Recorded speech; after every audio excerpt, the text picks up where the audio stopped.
Okay, committee.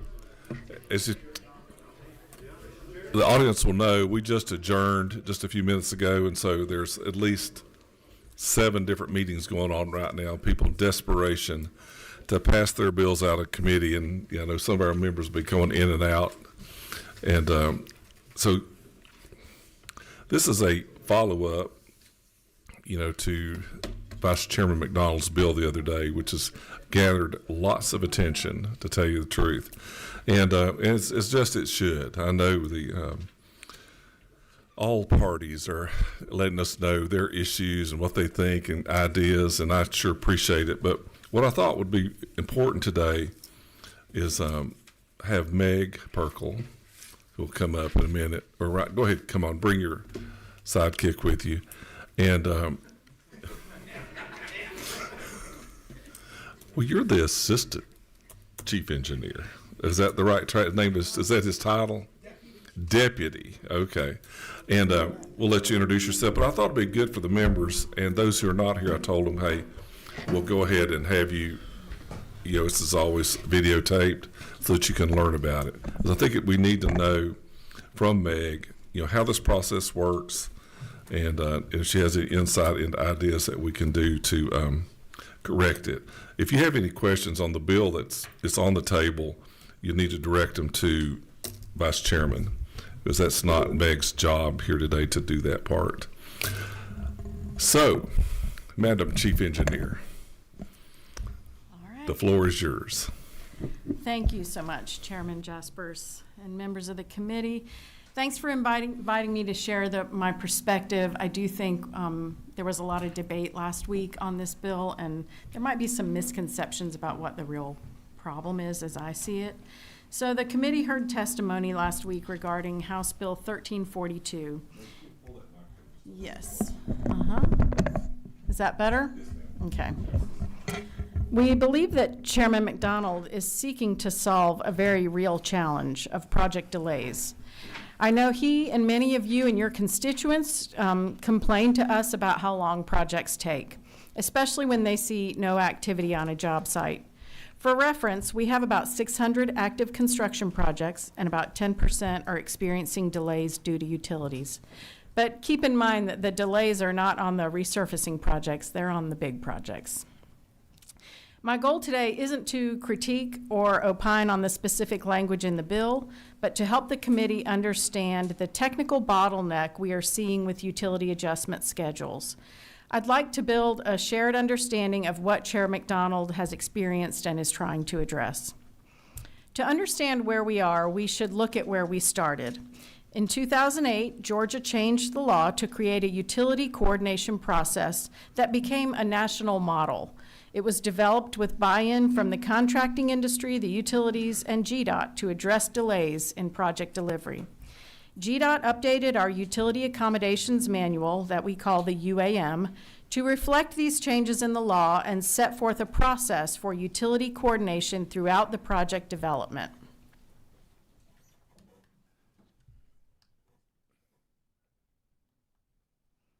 Maybe I have to point it that way.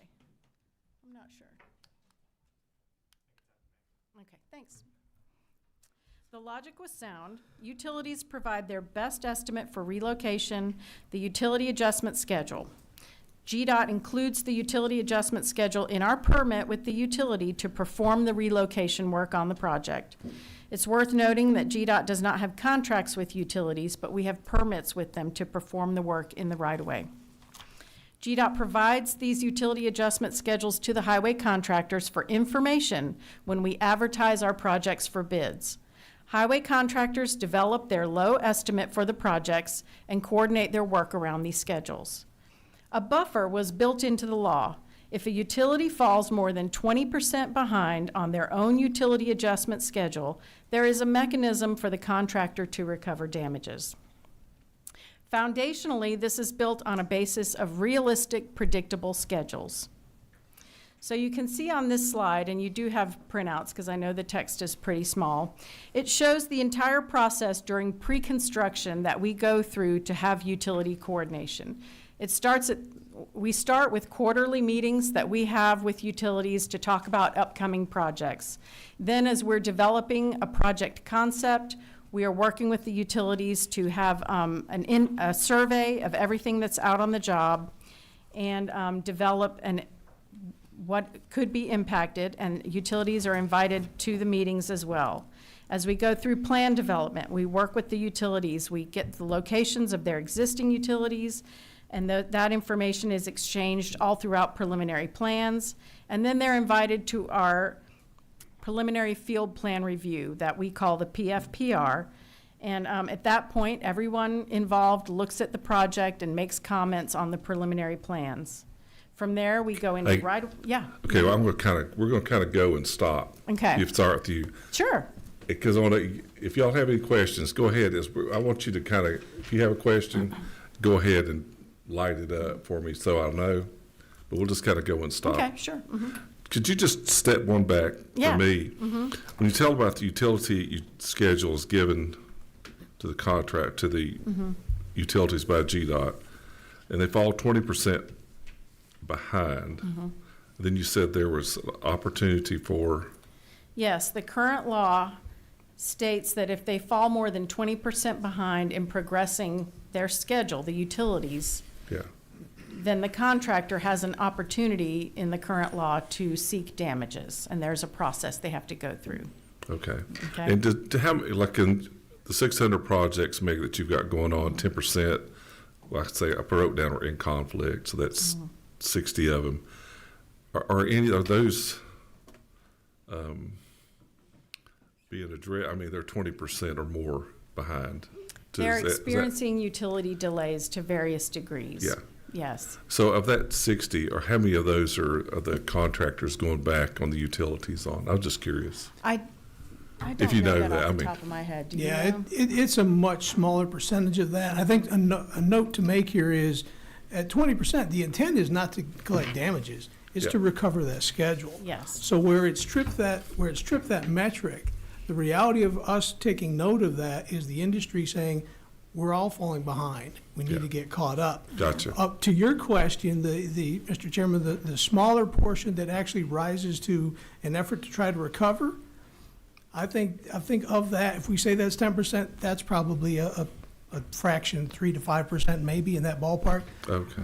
But I'll say this, what's notable about that is those will be your larger projects and those will be your larger delays. Sure. Okay. Thank you. Chairman McDonald? Thank you. Thank you for being here, Meg. Appreciate it. And of course, the intent of the legislation that was before us a few days ago, and I get the 20% UAS that we're dealing with. But when the goalpost keeps moving, it's where I don't understand, is when a contract says 1 year, 2 years, 3 years, and then we go into a UAS that extends it 4 years, 5 years, 6 years. I mean, that's a goalpost that's continuing to move down the road. And as long as that goalpost is moving, you're going to stay within your 20%.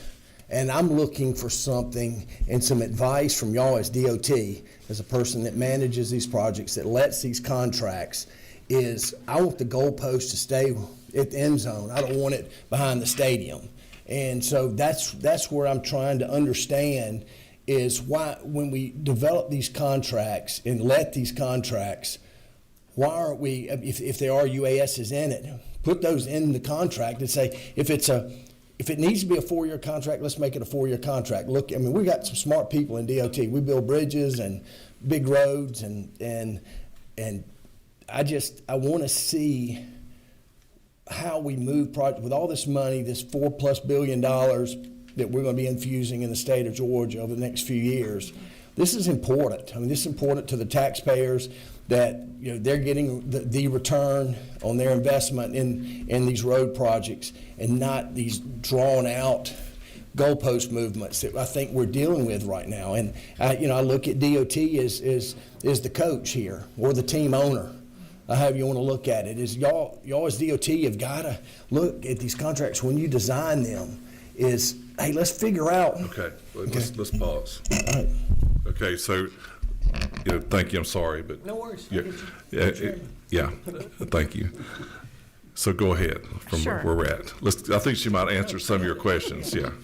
I will definitely try. So anyway, this slide just shows the whole schedule utility coordination before we get to construction. There's a lot of touch points. And thank you.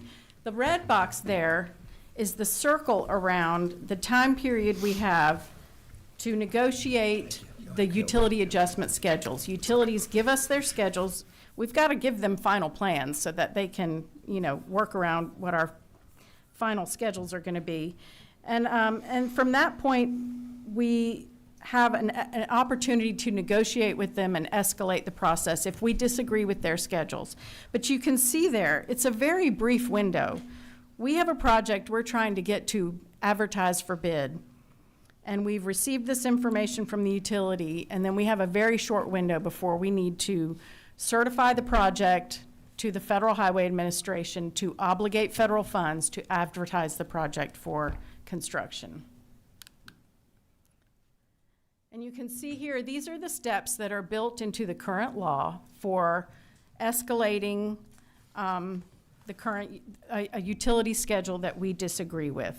There's a step 1 where we talk at the district, and then we bring in subject matter experts in step 2.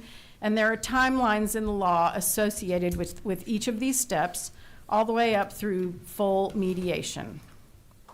And it's a pretty lengthy and time-consuming, arduous process. Next slide. And this is not, if I may, true for every project, just about. No. Not the Right. paving, And I'll but get on that as well. okay. Yeah, mhm. Thank you.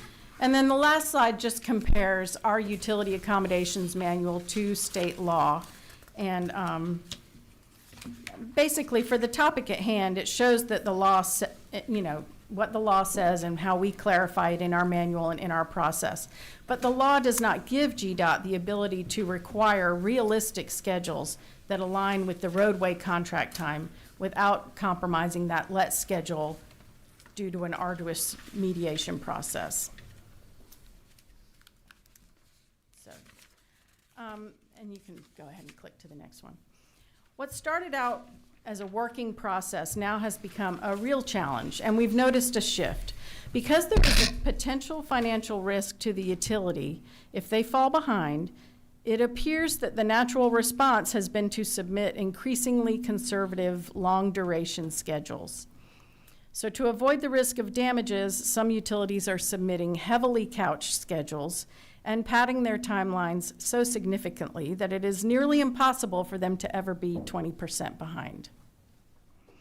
So I want to be clear, I'm not questioning the expertise. To repeat that, I think this is a Okay. real key So idea, to avoid the folks. risk of damages, some utilities are submitting heavily couched schedules and padding the timelines so significantly that it's nearly impossible for them to get 20% behind.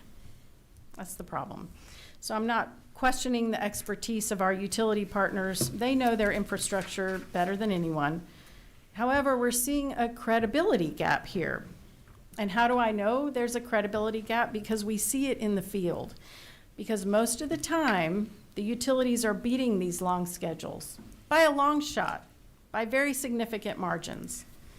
Most of the time, they're doing really great work, but the paperwork doesn't reflect their actual capability because they've given us these really long schedules. So we've all grown to assume that these schedules don't mean much. Because these submitted schedules are so long, they often exceed the entire duration of the highway construction contract. So consider this very real scenario. We have a project to widen 3.5 miles of rural highway. GDOT's schedule for the project is for 4.5 years. That's a pretty long time, don't you think? The total for aerial utility adjustment schedules that we received from the utilities requires 8 years to relocate utilities. Without getting into specifics, I can assure you there's nothing extraordinary about this project or this utility work. It's a typical utility corridor adjustment work. So GDOT's dilemma, there is a much needed and an anticipated project that has already taken years to design and buy right away, and everyone's waiting on it. And yes, we've coordinated a lot with utilities. And GDOT's federal funds are use it or lose it. So we have a fiscal year, we need to advertise this project and award the contract. We've escalated to negotiate to the utilities that, hey, these don't look realistic, but they don't budge. And so we can't risk losing the funding for this project, and we can't delay advertising the project any longer.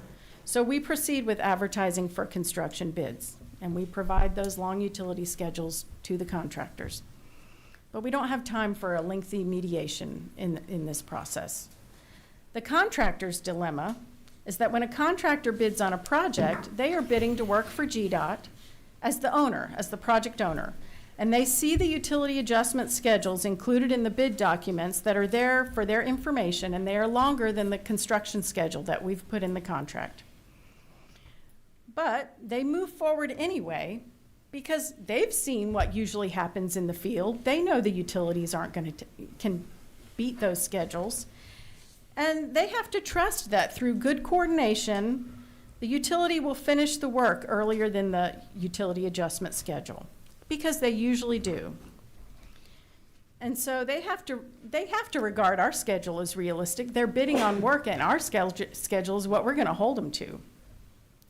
But due to the complexity of our projects and schedules, GDOT requires the contractor to identify a person on every job that serves as the worksite utility coordinator. They meet at least weekly with all the utility contractors to discuss what the contractor intends to do per their schedule and what the utility contractors are going to do. So it's constant coordination out there on the job site, every stage of the project. But this whole process can break down because on the occasions when a relocation does not go well or the utility does not progress the work, the contractor has no recourse. So even if no progress is made for months or years, the utility is still on schedule relative to that highly conservative estimate that they extended well beyond the 4.5-year contract. So in these cases, the 2008 law, designed to protect the project timeline, effectively loses its ability to hold the process together. As noted in testimony last week by a utility, what looks like a simple road project can be a very complex utility relocation project. Totally right, I acknowledge that. And we know this. We have the utility relocation plans that they provided. We know exactly what they've got to do. GDOT has expertise in scheduling too. So our construction engineers develop schedules using a production-based bottom-up methodology. It's based on what we've experienced in the field, and they look at every plan, every environmental constraint, every stage, every alignment, and at the utility plans provided by the utilities. We know what actually happens in the field. We know what must be done and what it takes to get there, and we look for every opportunity for concurrency, meaning that the contractor and the utility have to work side by side at some point in this project. So I understand that in a perfect world, each utility and our contractors would much prefer to work in a sequential fashion all by themselves out there and not have to coordinate with others, but we owe it to the citizens of Georgia to be as efficient as possible. We've got to get this job done in 4.5 years, right? We cannot reasonably ask a community to endure a 3-mile widening for 8 years or longer if it can be done in 4.5. And these delays impact daily commutes, community aesthetics, and access to local businesses. We also can't expect a contractor to provide a fair, competitive bid on work they won't be able to touch for half a decade or more. I mean, time is money, and just carrying that project is costing money, even if they're not out there working. It's worth mentioning that utilities can opt in to include their work in our highway contracts and reimburse us for the cost. In this case, they bear none of the schedule risk, and I believe that remains the case in proposed H-Bill 1342. So GDOT often finds itself in the middle in these situations. We are also out on the front line of fielding the concerns from the public, from y'all, and from other elected officials about stalled projects where it looks like no one's working. And rightly so, that is our role. We try to negotiate these utility schedule durations, but we do not have the authority to dictate them. We don't have time for a lengthy schedule mediation process when we must obligate funds to deliver a project within a fiscal year. If we were to match our construction contracts to these inflated utility schedules, project costs would skyrocket, and the public would be left driving through orange cones longer than they could stand. The 2008 law was designed to recover time and cost. It holds the contractor accountable for coordination and the utility accountable for duration. The current structure of the law is failing because the 20% threshold is based on schedules that are no longer realistic. Not every project, not every utility schedule, but many of them. And when the schedule is intentionally padded to avoid risk, the accountability mechanism that's in the current law becomes a mathematical impossibility. So we value our utility partners immensely. They provide the essential services. Madam Engineer, Yeah, let's just pause. okay, Take a breath. okay. You're doing a great job. Okay, let's start. Representative McCollum had a question. Thank you, Mr. You're on. Thank you, Mr. Chairman. Oh, So, there we go. So, walk me through, I just have a question about, I have several, but I'm just gonna ask this one. So when you bid a project, does GDOT pay the utility companies? Do they have to pay them to move the utilities? Is that the way it works? It depends. If they were there first and we're encroaching on their right-of-way, then yes, we have to pay to move those utilities. But if they are in our right-of-way by permit, they have to pay to move their own utilities. Okay, so, follow up, Mr. Chairman? yes, sir, please. So, say for instance, we pay them, do they submit a cost of how much it's gonna cost to do that in the whole plans, is that correct? Yes, if we have to pay them, then Right. yes, they submit a cost and we pay them before the. Okay, I guess where I'm going with this is, I'm just curious, and I've asked other utilities. So, would you say that all utilities use a subcontractor? Do you think, I mean, instead of their companies? I would say many do. I don't know if I could say all do. Right. So, in my suggestion, obviously, we're trying to figure out a solution to the problem. If you have a 36-month contract, just say, or 48 months, whatever you want to call, and when you do the project, the contractor or the company submits 5 subcontractors that they utilize. And you have, and this, you might do this already, I'm just curious, and you say, okay, we have 36 months to do this, and they submit their plan. If you can't do it in that time, and I guess it would matter if we're paying them or they're, vice versa, we will hire one of the contractors you submit at the beginning of the project to move those utilities. Has that ever been floated? I'm just curious, or is that even a viable? The contractor would handle having one of those utilities pick off that list and have them moved. I mean, they can put their utilities in our contract. That is an option. I don't know if it's ever happened kind of at the spur of the moment, like yours. Well, I'm not saying it's a spur of the moment. I'm saying you have a drop dead date, and if you don't fulfill it within that time frame, we're going to essentially pick one of these contractors that you are comfortable with and move those utilities. If you don't move them, I'm just asking. We have not unilaterally said to a utility. No, I know we're going to have to change it, but I'm asking you, do you think that's a viable option? In some way, it could be. I mean, it would be good to know in an earlier stage in the schedule so that we could incorporate those plans into our plans easily and plan for that in our work as well. But I do think that there is definite benefit to having the utilities put in our project. Well, so I guess what I'm asking is we're trying to come up with a solution. And if we have this in place, that if we've got this project, obviously you do it in the beginning, this is the time we need the utilities moved by this time, and if you can't move them, we will have them moved by one of your contractors. this isn't something that y'all do now, I know, Right. because you don't have that. I'm saying if that's something, obviously, you know, it'd be like if you're a contractor building the house and you can't get something moved, you call another contractor and they get it done. I'm asking you, do you think that that would be helpful? It would. It would have some viability. It'd have some challenges. One of the things that occurs when you get those quotes from any contractor, any subcontractor, that's their availability that day. So if we're talking about something that's a year into the future before it bubbles over to being a problem, their availability might not be there. That's a risk I see off the top.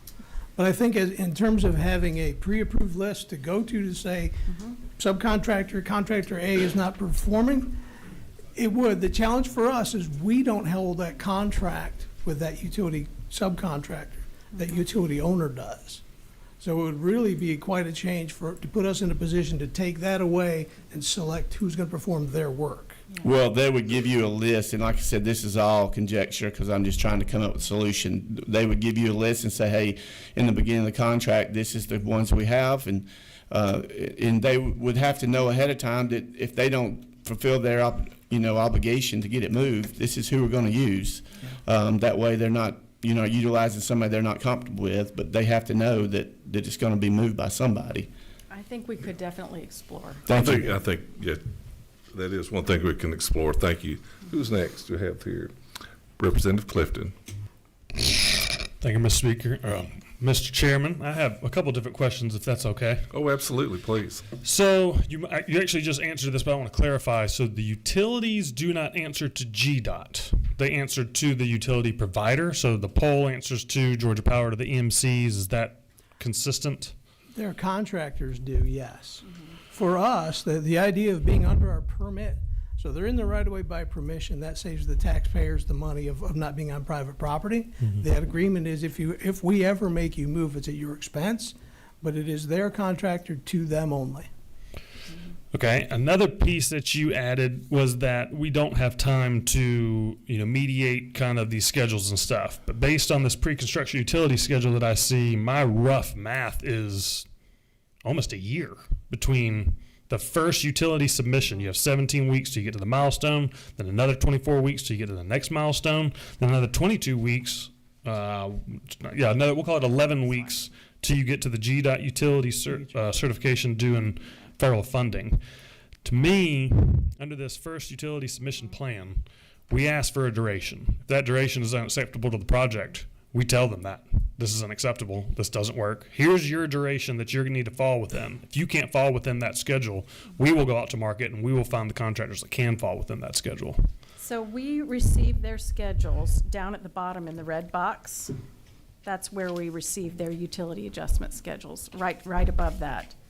And then the process that's in law and in the utility accommodations manual and has timelines for escalations has to happen between then and when we certify the project for funding to the federal government. So if you go back up to the top, 17 weeks prior to preliminary field plan review, first utility submission plan due. That's a plan. That's Can we not where get a schedule with a plan?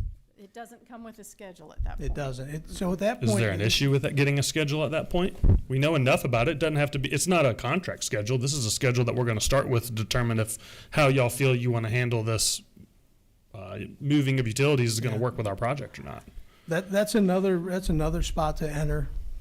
Because I see you got one there. You got a second utility submission plan due. There's the next schedule. We're firming that up a little bit more. We can add it to where if you're so many % off of your original schedule, like if you gave a BS schedule just to keep it moving, and then you blow it out 100% on your next schedule, well, that doesn't work. We're not going to allow that. And I think you can put some penalties in place too.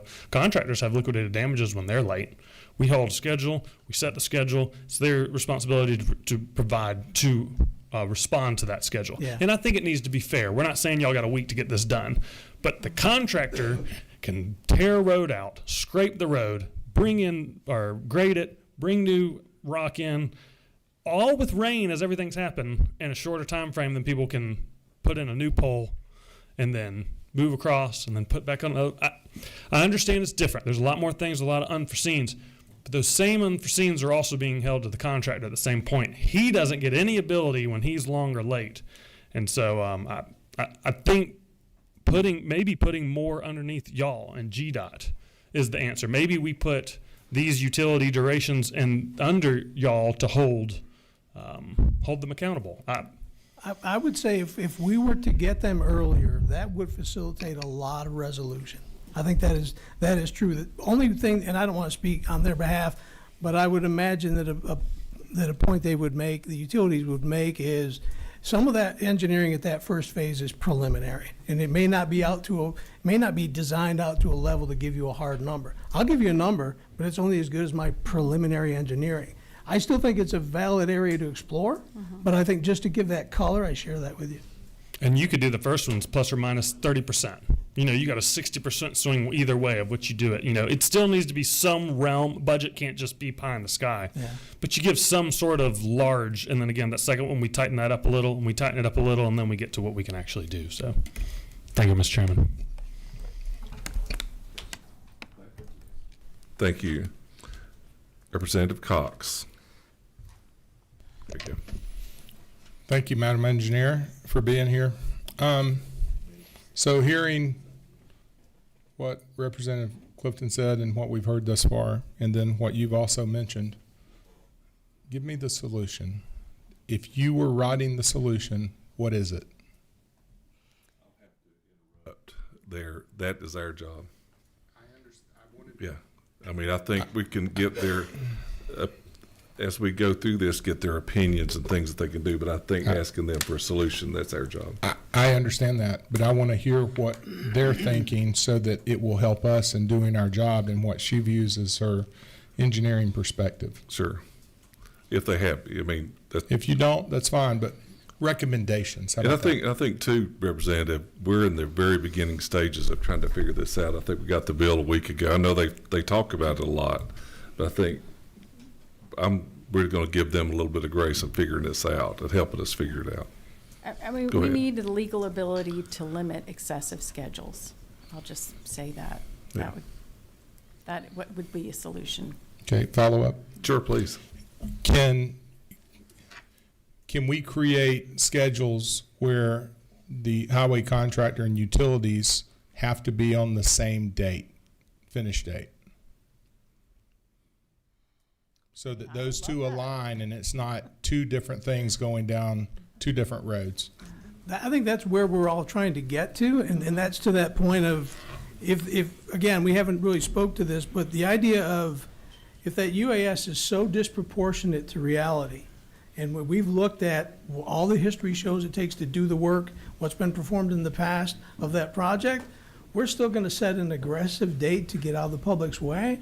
We need, to the point of this legislation, is to find a mechanism that does exactly what you're asking. That is what we all would want. But what, in its current form, and you heard it in the testimony last week, there are projects where those utility adjustment schedules, they long outlast our contract. And simply because we can't include them as written, it would push some of these jobs would double in time. Okay, thank you. Thank you. Representative Preisinger. Thank you, Chairman. So a lot of what we're talking about here is Persinger, I'm missing sorry. schedules. Like, are we, or do we have data right now of who are the bad actors or the ones missing their schedule, or padding their schedules by the most, getting either done twice as fast as their schedule or blowing their schedule? Do we have that data so we can make realistic decisions on how to fix this? I'm just going to say generally, it's a problem across the board. I don't,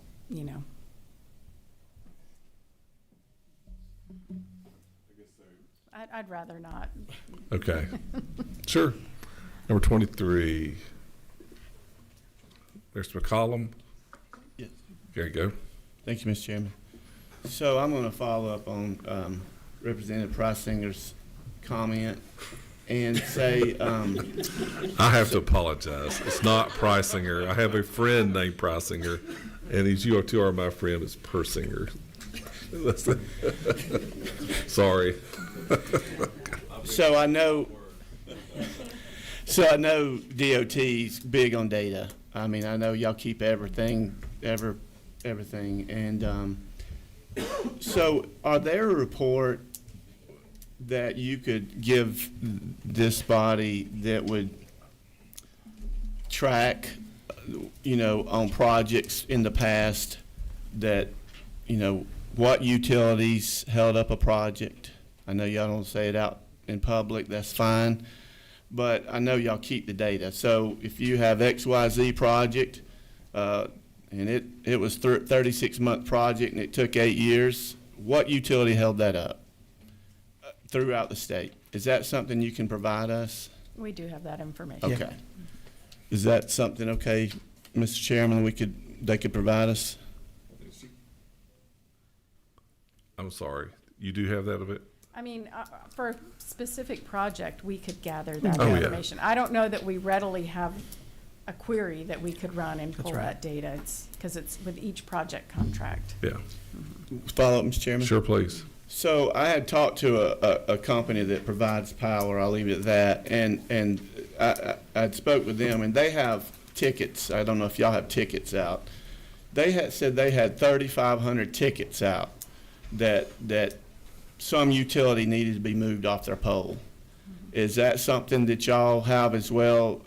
I don't know if you call it a ticket, but, I know the power companies get a bad rap because you go through there and their power's up, even though they have their lines already moved, the high voltage line, and there's one little low tiny line on there, and they can't move it. They can't cut it down, just leave that line hanging. So, and they had told me that they had 3,500 tickets out. Is that seem to be the case a lot of times on projects, that the poles are just up because they're holding a small line? I mean, the work on aerial utilities is sequential, just like that was described in last week's meeting. You move the pole, then each of the utilities down the pole moves, and so it is very possible that they are waiting on one or two of those utilities to move off their pole. Okay. I don't have a number to Thank say you. if that's accurate or not. But you can get us some data on past projects of what utility strung it along throughout the project. Yes. Okay. For I specific. think it'd Thank also you. be interesting to get data from Yeah. you're talking to, who they Yeah. are, what they've seen, as you come up with a better Yeah. picture. Okay. Thank you. Thank you, Mr. Chairman. Yes, sir. Representative Persinger. Thank you, Mr. Chairman. So it sounds like we need to find a way to do similar to what happened on the 85 bridge when it collapsed from the fire and had an incentive to get it done quicker.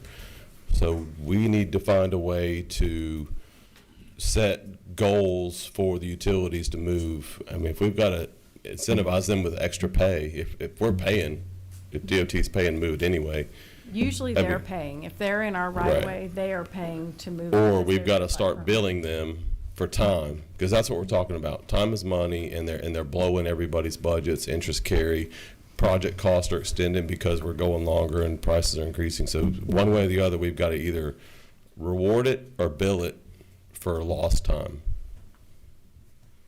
You're here. Thank you, Vice Chairman. I got a laundry list here. I brought you dinner. I'm going to start. One, I'm represented in one I want to say hello to. We've got our school board chair, our superintendent, our chair of our commission, another commissioner. I appreciate y'all being here today, and our county manager, so I do want to say hello to y'all. So I'm going to use us as an example of a growing area. Relationships with counties, when you're dealing with county projects, working with them, and do you see issues that come up that are different than when you might be dealing with, state highway, interstate movement as far as working with our counties? That's a vague question, but do things get drawn out even more when you're dealing with county to DOT projects? So are you asking if we have issues with county-owned utilities? Or are you asking if the counties have the same challenges? Same challenges or worse when I you're. would say the challenges are. They're probably- similar. We've heard they're similar. Yeah. Something that was brought up, and this is from my EMC friends. Hang on, just, if I can, Warren, just for a second. So, on a in-town project, they follow, if it's a county project, well, that's on a county road. I take that back. If it's on our right of way, if it's a state route, it's ours. Yeah, okay, got it. Sorry, I didn't mean to interrupt you. No worries, That's no chasing a rabbit in my mind. No worries. Going back, this is kind of an EMC-friendly question that, I'm very close to my EMCs, not only, the whole state EMC relationship, but also Jackson and Sawney EMC. DOT requires the products that they're using now to be American-made. Is that correct? Well, the Federal Highway does, and to get their money, we agree with them. Correct. What can we do as DOT to I don't know, is that a problem in y'all's eyes to get these products at a timely manner? Or is the supply chain there? It's really just emerging now. That legislation has been rather tortured to bring to bear at a federal level. And so there is a concern in supply chain for various pieces and parts. That's absolutely true. Is there, I think that's something we need to look at too. How can we fix that? I mean, what are some remedies of that? Because I think that does play into. I mean, if it's a federally funded project, we have to adhere to that. Yes, ma'am. There used to be waivers in the law, there aren't anymore. So it is challenging. Okay. Well, this is an easy question. What is the percentage of when you're, the state, when you encroach on or use, when the utilities are on their private property or not on state-owned, what's the percentage of that? Is that a lot? I wouldn't think. No, it's rather small. Yeah, Okay. I think it's Rather pretty small. And the last thing is, this is for the committee and those listening too.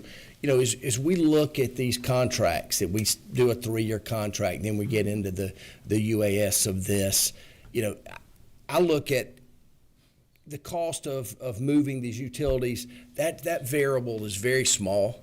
I think that's kind of a, that's I guess, your team members that work for the company, et cetera. That's kind of, you kind of know those variables. But the aggregate, the cost of product, the materials, the construction, you're dragging that out 3 more years. That aggregate it could skyrocket. It could go up 50%. Yeah. And I think that's an issue that we really need to look at in this environment that we're in. And so that's just a concern getting into that. And when you're getting to these U.S., who ultimately monitors? Is there an organization, a group that these issues go before these utility adjustment schedules, or is it DOT's issue? So we have an escalation process to when we receive the schedules to negotiate with the utility about the schedule. Now, as far as who deals with it once it's under construction and they're not meeting the schedule, that is the contractor to negotiate with the utilities on the job. Yeah, so there's 2 escalations, and I think we haven't been very articulate in explaining that. We have the ability to escalate our pre-construction schedule numbers that we receive, and the contractor has that performance piece that they can escalate. In the end, it's still looking and regarding that same UAS schedule.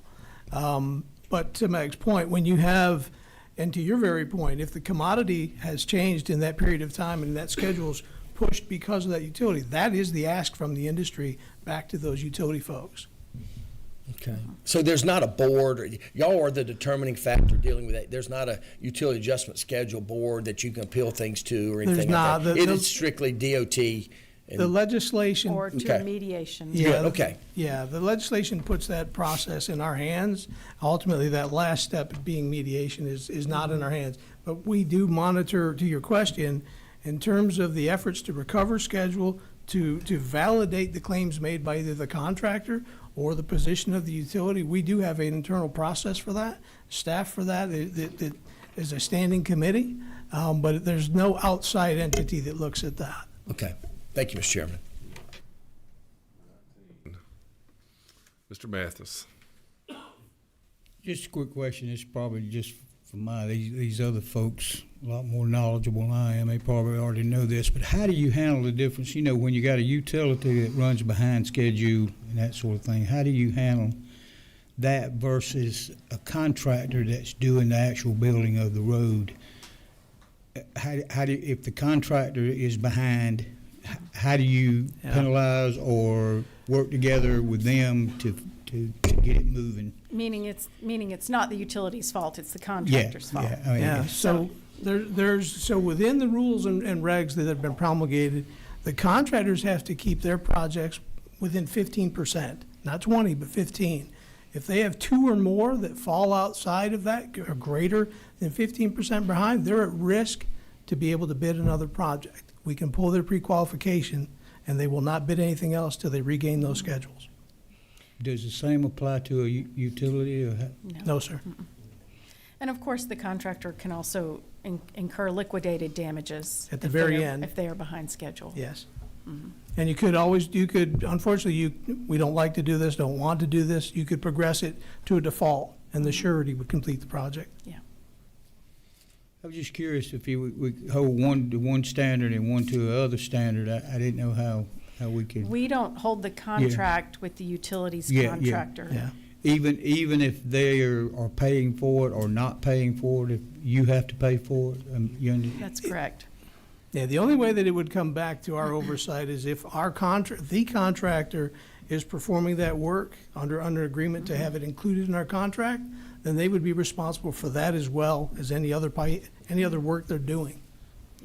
So the contractor can be penalized if the utility is holding the whole project up. That's the point that's raised here is. Yeah, I mean- There's the opportunity for us to extend contract time, recognizing that utility delay occurred. The issue of recovering monetary damages is that's the contractor's piece to that. But we have the ability to recognize the schedule got pushed, and we acknowledge that. We will grant those days for that, but we're not going to participate in the additional cost that arose out of that. Right, we want to be a fair and reasonable owner. And more than anything, we want the schedule to be recovered and for the project to be delivered on time. That is our end goal. There's a lot of variables, and I know that's hard on y'all. I can see how this is hard to figure out how we do this. Thank you so much for that. Thank you, Mr. Chairman. Good to see y'all. See you, sir. The policies that you have in place, the way that you handle this now, how long have these policies, this system, has it been in place? The law changed in 2008, and our utility accommodations manual, I think, was revised and finalized within a couple of years of that. And second question, Mr. Chairman. Do you think, since that length of time, and we're in 2026, do you see needs for updating that policy, or are there some things that you would like to tweak to improve what's going on between the utility contractors and the utility contracting companies? Do you see a way that could tweak that might bring it up to date? Is that needed? Our utility accommodations manual is updated routinely, just for various changes. And so I think it's up to date, and it allows us to do everything that the law allows us to do. I'll put it that way. I got one more, Mr. Chairman. When you look at updating, is there a meeting maybe with contractors or the Contractors Association and the utility companies or utility association? Is there input? Do y'all sit down and kind of say, hey, how can we improve this for the future? Absolutely. It's called the GUCC, the Georgia Utilities Coordinating Council, I believe is the last C. And so that is a group where we would vet changes to our utility accommodations manual and get comments.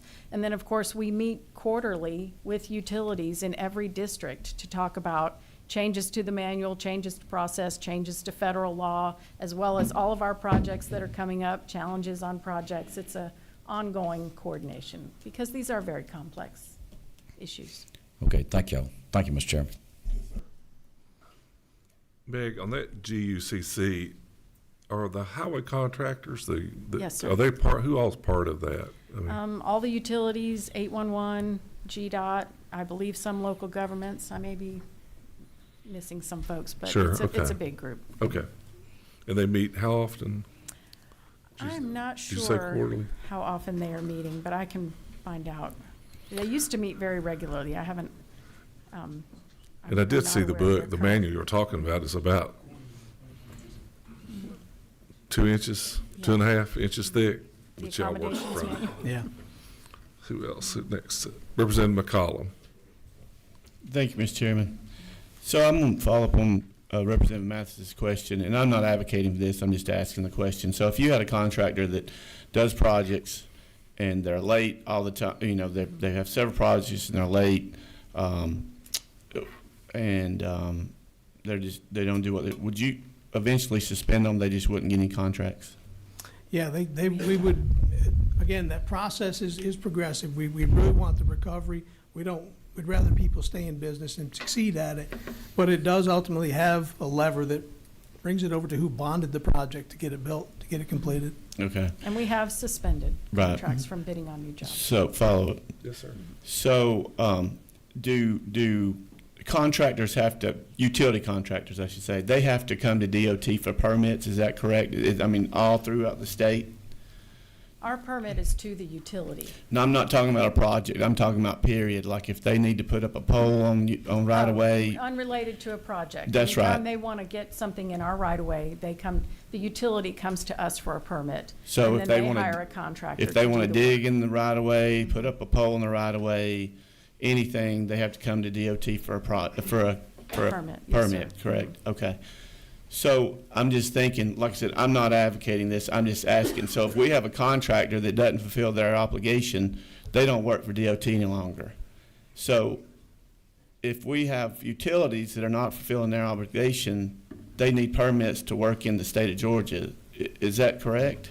They need permits to put utilities in the state right of way. That's right. Okay. That was my question. Thank you. Thank you. Representative Horner. Thank you, Mr. Chairman. So I have a couple of questions real quick. How does other states deal with this issue? Because relationships between their DOTs and utilities is nothing new. So how do other states deal with this kind of issue? Well, as I stated in the beginning, when the law changed in 2008, Georgia was considered a national model for utility coordination because the way it's laid out in law, it should work, but it doesn't work because we're not getting realistic schedules, and there's nothing in the law that allows us to require a realistic schedule. We need the ability to rein in those excessive schedules. So I would say that probably every state DOT would say that utility coordination is a really big challenge. Yeah. And, you know, I don't think that anyone is doing it better than us. No, and I'd add this. I think the reality of what we have in place, absent this and prior to this legislation, what you had was a contractor actually litigating against a utility company for whatever number of years if they felt that was even worth pursuing. So this was an effort, as I understand it, this was the original bill. The effort was to actually avoid that and reach this collaborative process to recover schedules. Okay. I guess my final question would be, I mean, we're a week and a half away from crossover, which means we need to get a bill very quickly on an issue that's clearly pressing. And I guess at what point did it become too much to handle? At what point did this issue kind of come to us and say, what caused that point is what I'm saying. Is not only, yes, we have all these utilities coming to us at this and the time schedule, but when did it start tipping over? And what really I mean, we're at 10% of projects being delayed. I mean, I was in manufacturing and small business. I mean, that's regular for projects. What kind of percentage are y'all looking for? I mean, we want everything to be on time, but we have to be realistic in a real world out there. And I guess what I'm trying to say is, where was that tipping point? Why is it so pressing at this urgency versus, 6 months ago or a year ago when we could have started this process at the beginning of last session? I'll defer to the chairman who dropped the bill as to what became so pressing that he decided to do that. But I can say that this has been an issue with GDOT projects for a long time. We've been struggling with it for a long time. I'd say the last decade or so. Would you like to answer? The press. Question. Yes.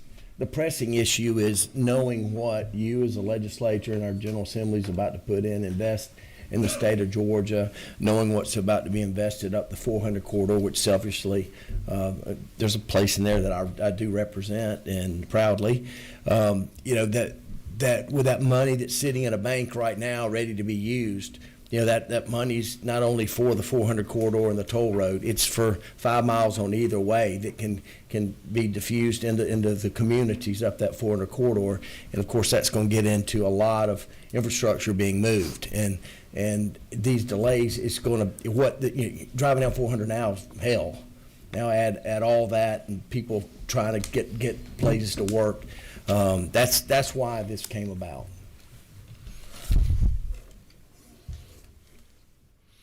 Okay, anybody else? Do you have some more comments? I know we interrupted you, ma'am. I just have some brief closing remarks, but they're The very floor, go ahead. So I was going to reiterate that we do value our relationship with utilities immensely. They provide essential services that allow the state to grow. We want the utilities and the highway contractors to be successful and to be profitable because we need a healthy construction industry. We need that. If we want to continue delivering world-class infrastructure, we need schedules that reflect reality and not fear of litigation. And so, and we need projects delivered on time. So we really need utilities to prioritize work on GDOT projects and provide reasonably aggressive adjustment schedules. We need to be able to require realistic schedules when we don't receive that, and they need to align with the roadway contract without compromising the overall time of the project to get it out to bid when we have funds available. So if we can align our timelines, we can reduce costs, shorten construction zones, and get everybody moving faster. So I'm really happy to answer any additional questions you may have now or in the future. And thank you so much for this opportunity. Well, thank you, Meg. And I'm sorry, Mark, I did not introduce you, or, Mark is Meg's. That's my bad. Mark is the Deputy Chief Engineer at GDOT, so. And I know, and I appreciate y'all's candor and trying to, I know this is unusual that we're in this situation with your question back and forth.